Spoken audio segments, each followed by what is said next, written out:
തിരുവനന്തപുരത്തെ പോത്തൻകോട്ട് പ്രായപൂർത്തിയാകാത്ത പെൺകുട്ടിയെ ലൈംഗികമായി പീഡിപ്പിക്കാൻ ശ്രമിച്ച 40 വയസ്സുള്ള അയൽവാസിയെ കുട്ടിയുടെ പിതാവ് മർദ്ദിച്ചു. കഴിഞ്ഞ തിങ്കളാഴ്ച ഉച്ചയ്ക്ക് 3:30 മണിയോടെയാണ് സിനിമാ കഥകളെ വെല്ലുന്ന ഈ നാടകീയ സംഭവങ്ങൾ അരങ്ങേറിയത്. വീട്ടിൽ ആളുകൾ ആരുമില്ലാത്ത ഒരു അവസരം കിട്ടിയപ്പോൾ 13 വയസ്സുള്ള പെൺകുട്ടിയെ പ്രലോഭിപ്പിച്ച് സ്വന്തം വീട്ടിലേക്ക് കൂട്ടിക്കൊണ്ടുപോയി പീഡിപ്പിക്കാൻ ശ്രമിക്കുകയായിരുന്നു ഈ 40-കാരൻ. എന്നാൽ ഈ ദൃശ്യം അവിടുത്തെ ജനാലയിലൂടെ കണ്ട മറ്റൊരാൾ ഉടൻ തന്നെ പെൺകുട്ടിയുടെ പിതാവിനെ കണ്ട് ഈ വിവരം അറിയിക്കുകയായിരുന്നു. അവിടേക്ക് ഓടിയെത്തിയ പിതാവ് കാണുന്നത് തന്റെ മകളെ പീഡിപ്പിക്കാൻ ശ്രമിക്കുന്ന കാഴ്ചയാണ്. അതോടെ നിയന്ത്രണം നഷ്ടപ്പെട്ട പിതാവ് അയാളെ ആക്രമിക്കുകയും ആ വീടിന്റെ സമീപത്ത് ഉണ്ടായിരുന്ന ഒരു മരക്കഷ്ണം ഉപയോഗിച്ച് പ്രതിയുടെ കാല് തല്ലി ഒടിക്കുകയുമായിരുന്നു. എന്നാൽ ഇതിന് പിന്നാലെയാണ് പോലീസിന്റെ ഭാഗത്തു നിന്നും വലിയൊരു വീഴ്ചയുണ്ടായത്. കാലൊടിഞ്ഞ് തിരുവനന്തപുരം മെഡിക്കൽ കോളേജ് ആശുപത്രിയിലുള്ള ഈ പ്രതി മുൻവൈരാഗ്യത്തിന്റെ പേരിൽ തന്നെ വീട്ടിൽ കയറി ആക്രമിച്ചതാണെന്ന് കാണിച്ച് പോലീസിൽ ഒരു വ്യാജ പരാതി നൽകി. അവിടെ നടന്ന സംഭവത്തിന്റെ യഥാർത്ഥ പശ്ചാത്തലം അന്വേഷിച്ച് കണ്ടെത്താൻ ശ്രമിക്കാതെ പോത്തൻകോട് പോലീസ് നേരെ വന്ന് പെൺകുട്ടിയുടെ പിതാവിനെ വധശ്രമം ഉൾപ്പെടെയുള്ള വകുപ്പുകൾ ചുമത്തി പെട്ടെന്ന് തന്നെ അറസ്റ്റ് ചെയ്ത്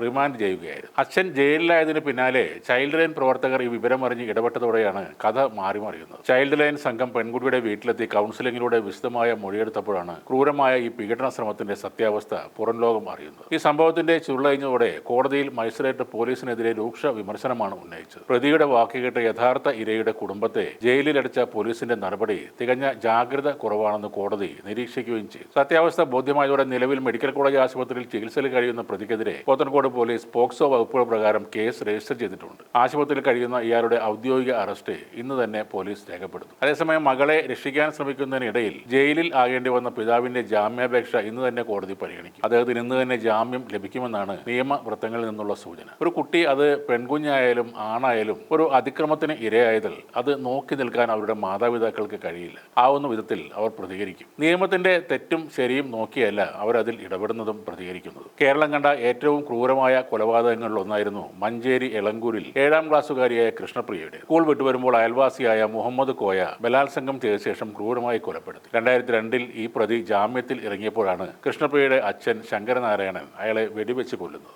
ആദ്യം ശങ്കരനാരായണനെ തടവ് ശിക്ഷയ്ക്ക് വിധിച്ചെങ്കിലും പിന്നീട് ഹൈക്കോടതി അയാളെ വെറുതെ വിട്ടു. സ്ഥിരം കുറ്റവാളിയായ പ്രതിക്ക് ഒരുപാട് ശത്രുക്കൾ ഉണ്ടാകാം എന്ന വാദങ്ങൾക്കൊടുവിൽ ശങ്കരനാരായണനെ ഹൈക്കോടതി വെറുതെ വിടുകയായിരുന്നു. വാർദ്ധക്യ സഹജമായ രോഗങ്ങളെ തുടർന്ന് അദ്ദേഹം ജീവിതത്തോട് വിടവാങ്ങിയെങ്കിലും ശങ്കരനാരായണൻ എന്ന പേര് മലയാളിയുടെ മനസ്സിൽ എക്കാലത്തും ഉണ്ടാകും. ഇതേപോലെയുള്ള സംഭവങ്ങൾ ഉണ്ടാകുമ്പോൾ ഏവരും ഓർക്കുന്നതും ആ പേര് തന്നെയാണ്.